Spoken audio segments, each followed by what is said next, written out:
Welcome to the Second Bite podcast, where we talk with top entrepreneurs and CEOs about creating valuable companies through creative transactions. Now, let's get started with the show.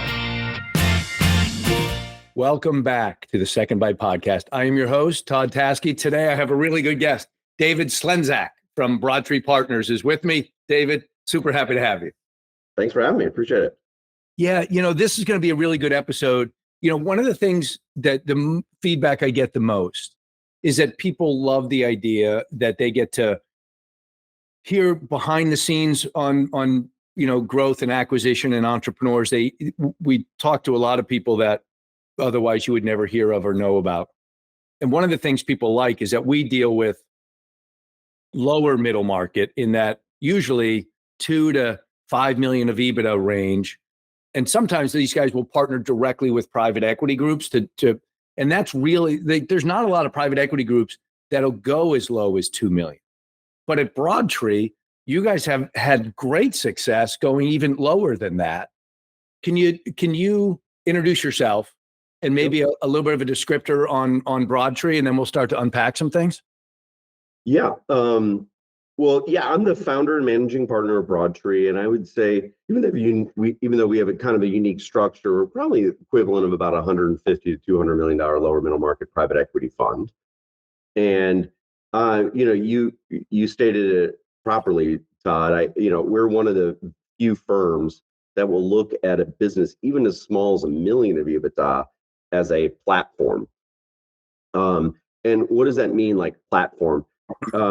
Typically private equity firms are investing in companies 100 million in revenue, 10, 20 million of EBITDA, and a business that's 2 million, 3 million of EBITDA is usually a bolt-on to some other larger thing where that business is getting absorbed in the culture of that original investment.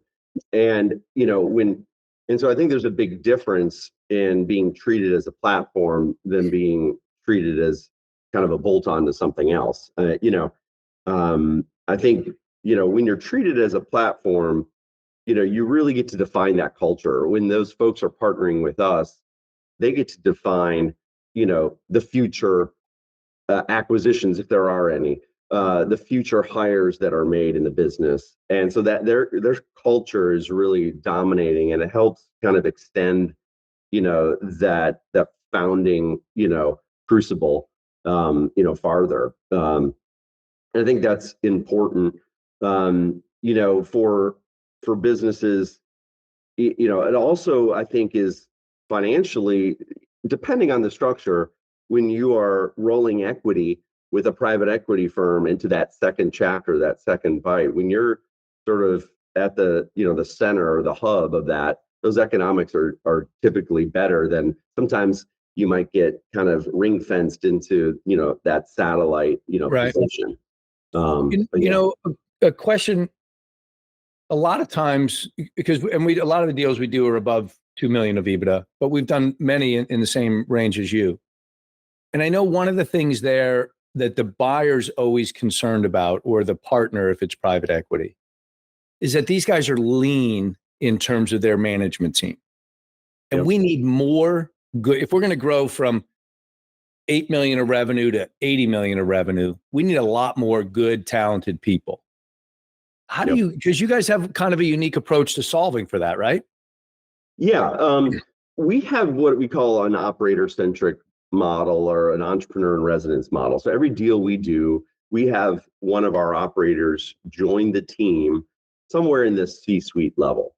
And I think that's important for a couple reasons. One, it's, for businesses of, 2 to 5 million of EBITDA, or in that lower middle market, when that founder leaves, there usually is a big gaping hole that's left in that business, right? So for the generational transfer kind of scenario where someone wants to step back, wants to retire, in a couple months or a year, that usually leaves a big hole. They've been a really important part of that business. And so finding someone to be able to come in there with that same ownership mentality, working 100 hours a week, is maybe just as important as just the benefits of working with a sophisticated, private equity fund.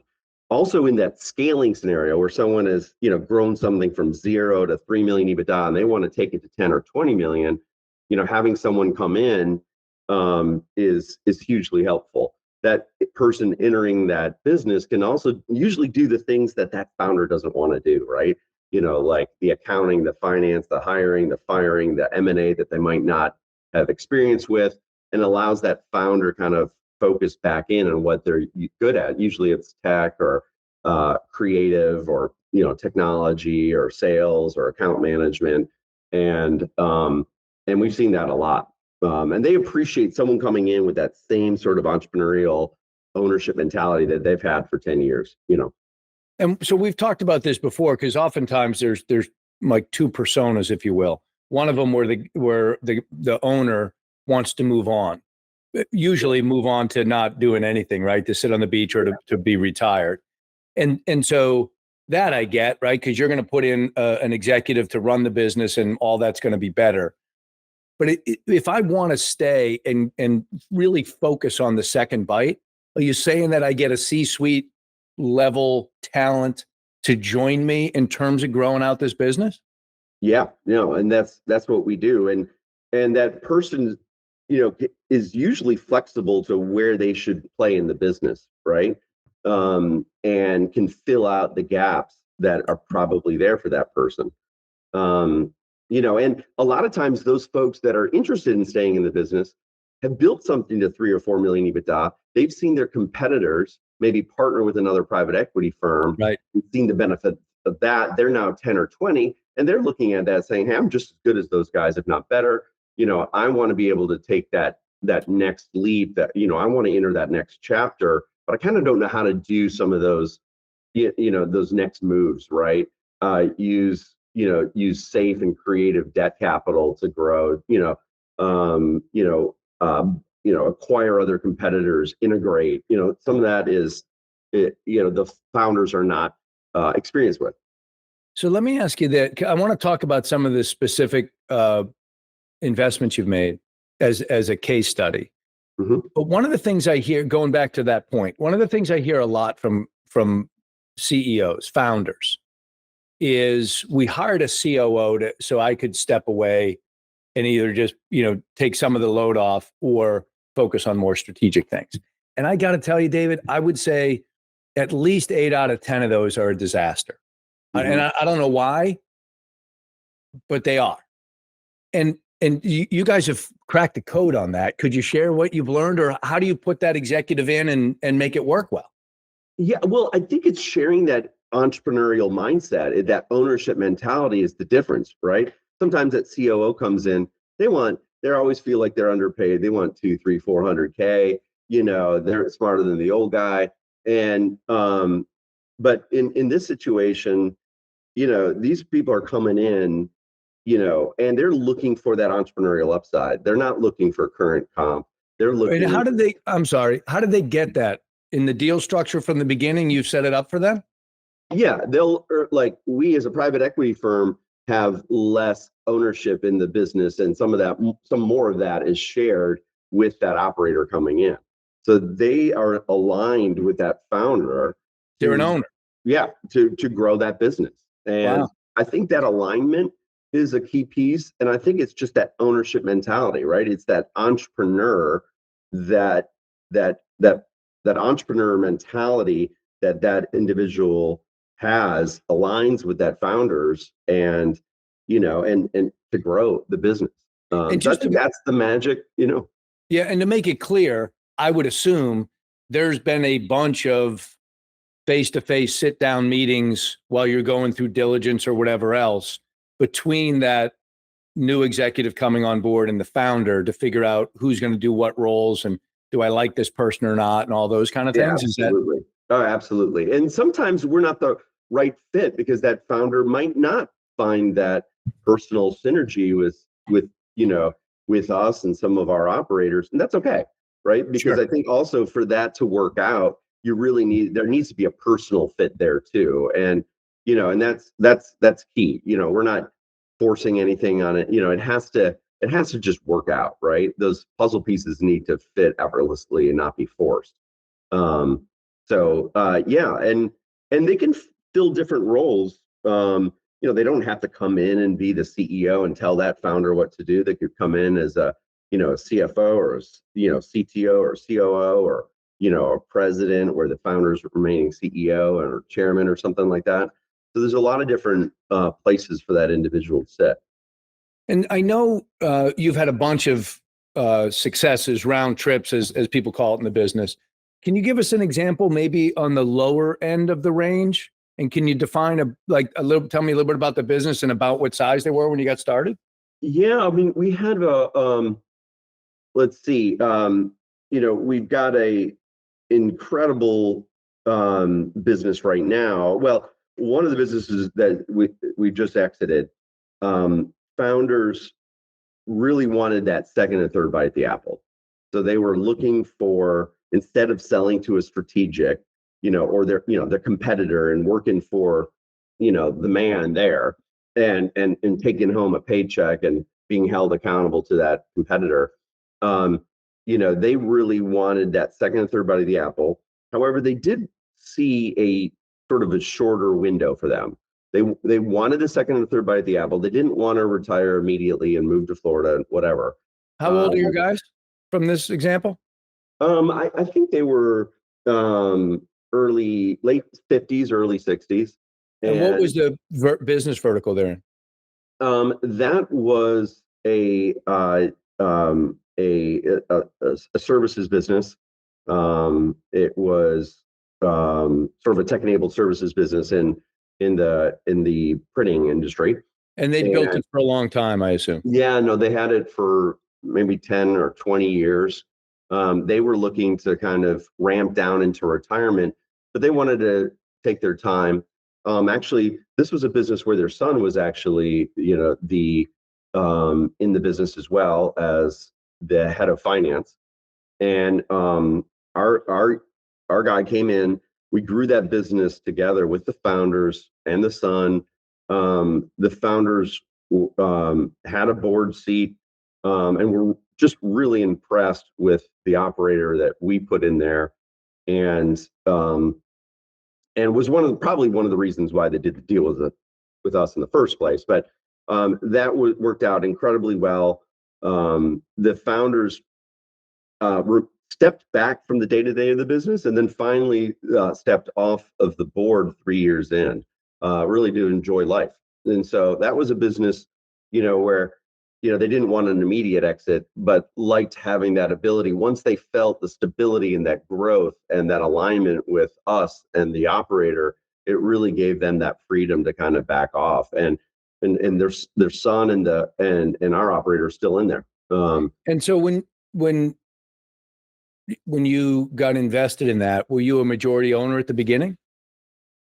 Yes, we were. Yeah. So they had some exit, some liquidity, and then they rolled forward a big chunk. Yeah, typically when we see folks wanting to have that second and third bite at the apple, they're usually wanting about 20 to 30% equity. And I don't know why, but it kind of, once they figure out the math and the value of that second and third bite, they usually don't want less than 20, but they want enough liquidity event in that first bite. So it's it ranges in that plus or minus 5%. And then so you had the founders, and then you had the son as the finance guy. What role did your guy play when he moved in? He stepped into basically leading the business as CEO, and they enjoyed that. They wanted him to step in and run the business as CEO. They kind of stepped back right after the transition into more of like a president and COO role. The founder did. Got it. And do you still have that investment, or you exited? No, we exited that. That was phenomenal. So can you talk about the, in whatever descriptor, how big was the company when you got on board? How big was it when you exited, and how long did that take? Yeah, I think that was about a 3 to 4 year time period. And I think we acquired it about in that 3 to 4 million EBITDA range, more than double the EBITDA in that period of time. Had a real successful outcome. As that business grows, that the exit value Multiple, yeah. also grows as well. And so that was a tremendous outcome for all involved. So when you look at a business like that, is it, and because I know you've looked at hundreds, right? Yeah, thousands. Thousands. Is it easy? Not easy. Well, is it usually fairly quickly apparent that if we could do these two or three things, we could start to really improve value here?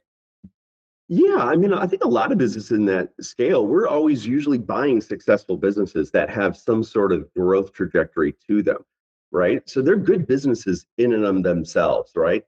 They're growing at, 5, 10, 15, 20% a year but before we meet them. Right. And, so in some ways we look at it as do no harm, and we're, patient. We want to learn the business. We don't need to come in there and cause a lot of havoc, right? Because we're essentially buying a good business. So if we're doing nothing, it should do well. And so we look at all the things that we're doing as really cherries on top, right? And so kind of use the old medical thing is like do no harm, right? Yeah. This is a solid business. Like if we're doing something, let's be thoughtful and mindful about it and make sure that it's actually adding value and not disrupting the business or causing harm. There's also, I think, an important mindset.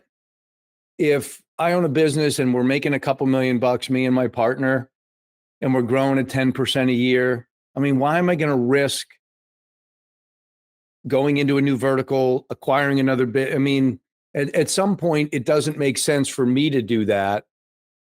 But it's exactly what you're all about, because your vision is not to grow at 10 or 15%, but to double the EBITDA. Do you see that a lot? Well, I mean, I think, a lot of the folks that want to stay on see that pathway, see how they could step function up. They might not know how to do it themselves, but they know that they've been delivering services just as well as that competitor that might have partnered with a private equity fund a couple of years ago. And now they're seeing the fruits of that. Yeah. So I think, a lot of the folks want, or, the entrepreneur in them want to make that step function. They don't want it to be necessarily all on their shoulders. They may not know how to do it all themselves, but there's an interest and desire to have that next chapter for the business. Is there one or two things that you guys always add or almost always add that almost always impacts long-term value of a business? Or is it always different? It's always different, but I mean, there's a couple of things. I mean, to your point, a lot of the businesses we see, they're running somewhat over profitable. The strength of that founder, the efficiency of that founder being in that seat for 10 or 20 years, allows that founder to be extracting maximum value out of that today, or the day before the acquisition. And they're typically putting some good money in their pocket too, right? And so there's some reluctance on their part to make investments. Like listen, what's unique about Broadtree is we're all a bunch of operators. I ran a business myself, I accidentally started a private equity fund. And so I've looked at the option of hiring sales guys, right? And I always make this joke, and every founder knows this. It's like, yeah, you need to hire those sales guys, but that's, if you hire wrong, which you will maybe 40% of the time or something, that's $100,000 is out of the business. That's a remodel job on your house. That's a beautiful new boat. And Right. and it's tough for folks to do that, especially when they're doing well. Couple things we see is really that sales team is usually it needs to be built out, because the founder has such good relationships and is in some ways that a great salesman usually. Can I pause there for just 1 second, David? Yeah. Because I think what you said, I say this to guys all the time, because what you said is the sales team needs to be built out. And Yep. what I hear from a CEO all the time is, I think we're going to hire a sales guy. There's a big difference between private equity building a sales team and a sales function, and maybe we're going to hire a sales guy. And that's the one I find hiring a sales guy fails way more often than it's successful. Could you talk about the difference in what you see? Yeah, well, I think all the founders intellectually know what they need to do to build a business, except it's just kind of frustrating. So having a founder be part of a board or when there's a board managing that business, it allows you to take some of that, like, that second guessing away, right? And Because there's allows smart you, people in the room thinking it through with you. yeah. And it allows you to make those decisions that you kind of hem and haw about, but you need to do. And it's okay when, let's say, like we always know, like building out a sales team, you're going to have some bad eggs in those sales guys. And you just got to iterate, you got to figure out what that right profile is, and you got to go in, and it's an investment that will ultimately pay off, Can right? I And ask what's the average investment over build until you have the right sales team? How much would you put into that, would you guess, on average? well, I mean, what we first start with is looking at the true ROI of that sales investment, right? What is the long-term value to customer acquisition cost ratio? When you actually look at that number and you see it as so huge, I mean, when you can like unpack that, which we do, sometimes founders are moving so fast they don't have that ability to like slow down and do that analysis. When you look at that, you're like, oh my God, it's malpractice for me not to be doing that. And it's sort of like, who cares? Like, sometimes that LTV to CAC ratio is so high, it's just like you got to keep doing it till you figure it out. And who cares what that investment is? Because, like, ultimately, in some profile businesses, like you should be constantly doing that, right? And you do Um, that early in the process with a new acquisition? yeah, well, I mean, we'll typically start with, That um, analysis, I mean. yeah, and sometimes it's working with the partner as we're getting into the business too, and diligence, and we're understanding that before we're even, doing the deal in some instances. But it's building out the systems. Often, there's not, there's no CRM systems in place, or there's no really good KPIs and dashboards for folks to be managing those sales guys. So we're building some of the tools to be able to manage that team first, and then when that team enters, we get a lot more, success out of them. Um, the other area of investment is on the finance side. Usually, they're doing it themselves, or they've got a bookkeeper or something that's managing that. But we've found real success in getting a real solid controller, or almost CFO level candidate in there, right? And the power, some of the founders don't quite see the value of that. Or I think sometimes entrepreneurs don't. But when you have a real powerful CFO in there, they're at your level of as CEO or a founder, and they're 3 steps ahead of you on all things finance, all things business model related, all things acquisition related, and they're really building out a budget and allowing you to run at any pace you want, right? And that's, the difference between that and a bookkeeper is phenomenal, and a lot of people haven't been able to experience that, right? Right. So let Uh, me ask, broadtreepartners.com is the website. And mhm, you've got a couple of great, interesting videos on there, guys that you've had success with. mhm. Can you take us through one of those roughly? Like, here's about where the size of the business was. We bought 60% or 80%. Here's the first couple things we did. Here's how it grew. Could you walk through a case study? Yeah, there's a video on there. It's a marketing technology firm actually, that we acquired, about 1.6 million of EBITDA. So really small, like smaller than any other private equity firm. Yeah, and they're a platform company now. They're a platform. Wow. And um, and we came in there, and the founder of that business is just incredible. I mean, and so when you met with, and he was that guy that said, "Man, I see what I've got. I know I can go to another level. I want help doing it." And the compelling story he had for that was really impressive. And in that business, he was just such a personality, and he needed to remain that personality. He needed to remain the culture keeper of that business. He needed to be out front. And so we said, we got to free him up to be more of him. You know what I mean? So he kept the CEO title there. Our guy came in, and it was like president and COO.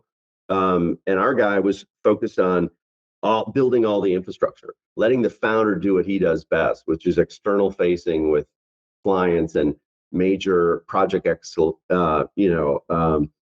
elevations and sales, and really a mouthpiece for the business. Our guy was in there building putting a project management system in place to allow for scale, putting a CRM system in place, building out the sales team. I think there was one sales guy when we acquired it. There's now like 12 in that business. With multiple like a channel components, head of sales, managers, a true pyramid in there.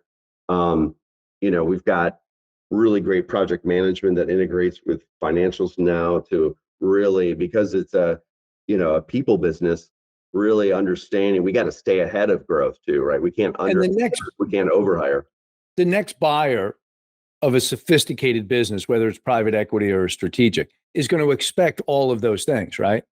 Yeah, and that what makes us different. Typically, the private equity firm doesn't want to do all that work, right?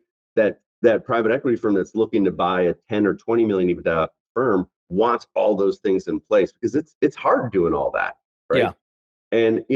And that's what we're special at. We're all like operators at heart. So we're, when we're on the board of a business, we're talking to that business once a week, not just like a quarterly meeting and in Vail or something. We're in there rolling up our sleeves and we're working with them. We're almost like, part-time employees or doing special projects for that business, and allowing that business to kind of focus on the day-to-day. And, if there's some extended project, we can do that. But, we love getting in there and doing the hard work of building that infrastructure, which typical private equity firms don't want to do, right? And do you still own that asset?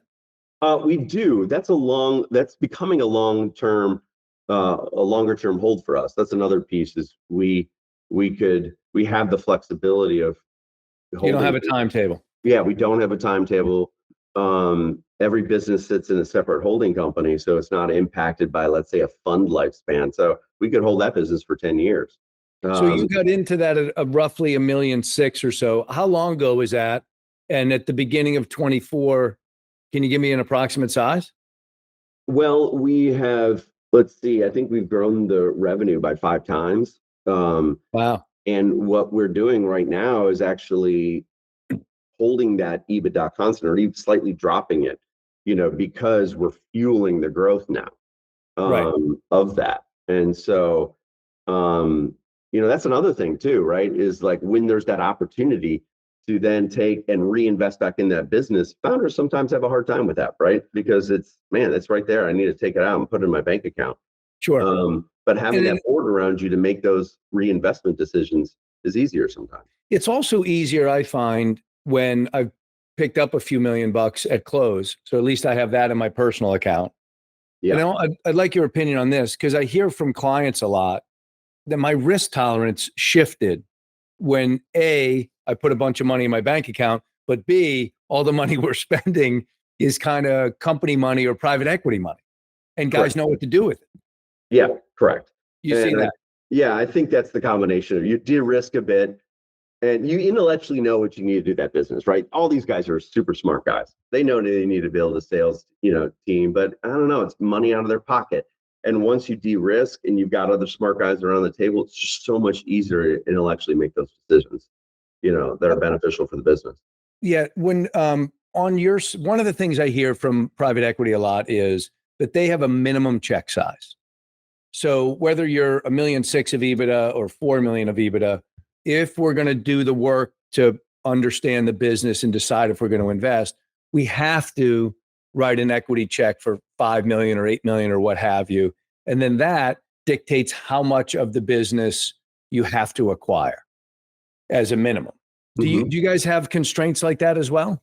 No, I think that's the private equity, cycle. That's like the mainline private equity problem, right? Is like they got to put money to work. They're making decisions sometimes rightly or wrongly.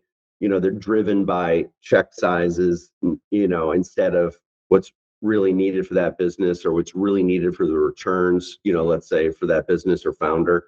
And the same decisions that drive those check size comments are what are causing private equity fund managers to exit a business in a certain period of time, or forcing them to, right? Or forcing them to exit a business in the middle of a recession just because they're their fund is closing or whatnot. Right.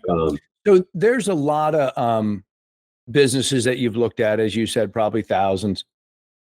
Is there, I guess my long-winded question, what's a perfect prospect for you? When you look at a business, what attributes does that business have when you say, these guys are in our sweet spot and this would be a great result for us? Well, I think I mentioned one a little bit. There, two things. One, I think, in this micro cap, lower middle market, there's a lot of work to be done, and it's super personal. And so I think, it's got to be the right personal fit, for that founder, for that team. I always kind of say drama destroys value, right? Like, you need to be aligned. That the management team, the founder needs to be aligned with what you want to do, or it's not worth it, right? Don't force it, because it's just going to create conflict, and then you're spending more time arguing at a board than you are building that business. Not worth it, right? There's prettier girls at the dance. There's plenty of people. Or there's plenty of girls at the dance. Find someone that will like you back. Yeah. So like, don't force all that stuff. I also think that, I think the other thing is the business for us, the business needs to have a positive, healthy trajectory.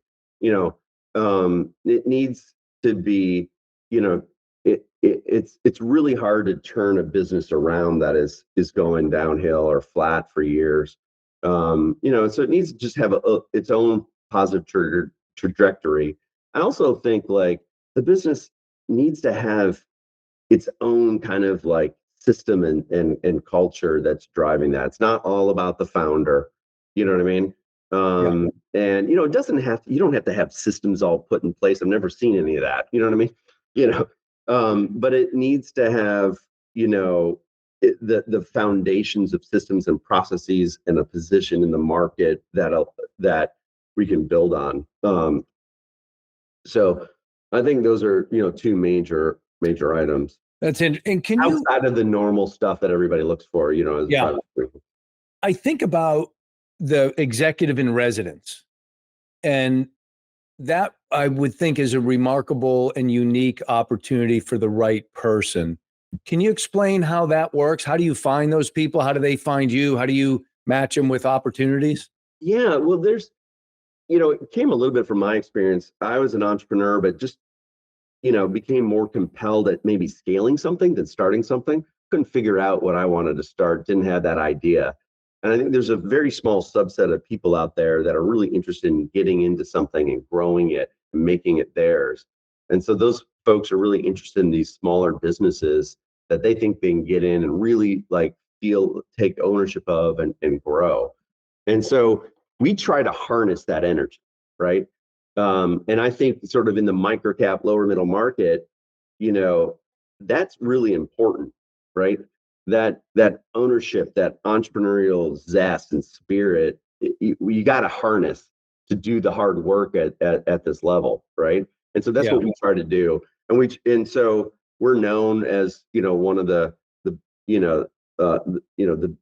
biggest firms or one of the few firms that kind of have that robust kind of operator centric model. And so we attract a lot of folks like that. I think I've interviewed 2,000 potential operators in the last 7 years. Wow. And hired maybe 25 of them or so. Right. And what distinguishes those 25 from the rest?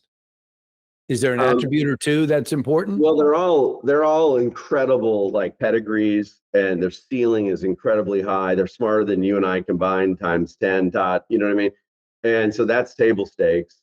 They all come with just a full tank of gas and, like, ready to like wrestle that bear to the ground. Right. But I think, what we really look for is, you got to have that tenacity. You got to be able to juggle all these things. And when you're a CEO of a business of this size, you're the janitor, you're the accountant, you're the sales guy, you're the tech guy, you're the admin, you're everything, right? And so they got to be able to do that. No job can be beneath those guys, right? Did they move beneath those founders, Sure. Yeah, 100%.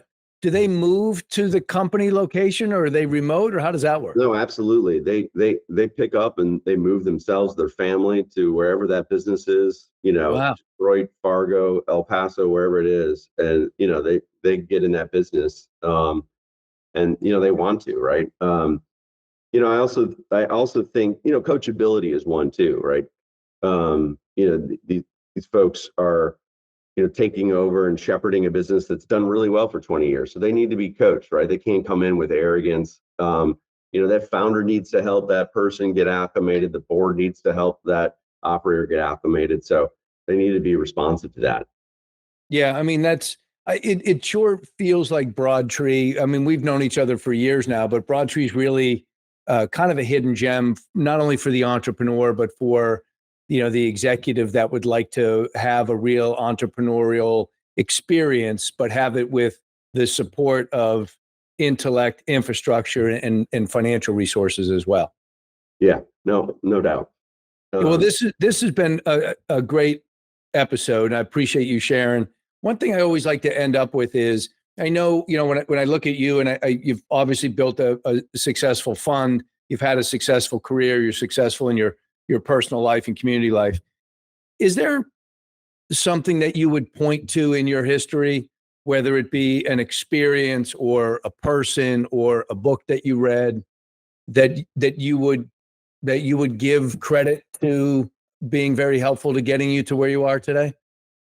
Yeah, I mean, I think my dad, he was an entrepreneur. That's why I'm, genetically an entrepreneur. He was, he, was left the coal mines to work in World War II, and was in Patton's army, and left the army and started, real estate development, which is a very entrepreneurial. Obviously, that's different than operating companies that we work in, but very entrepreneurial, like, a real estate development project. And so, he worked hard. So I got an incredible work ethic from him. And I think that hustle, and just, tenacity is what you need when you're a small business owner. And that's, I got that and learned that from him.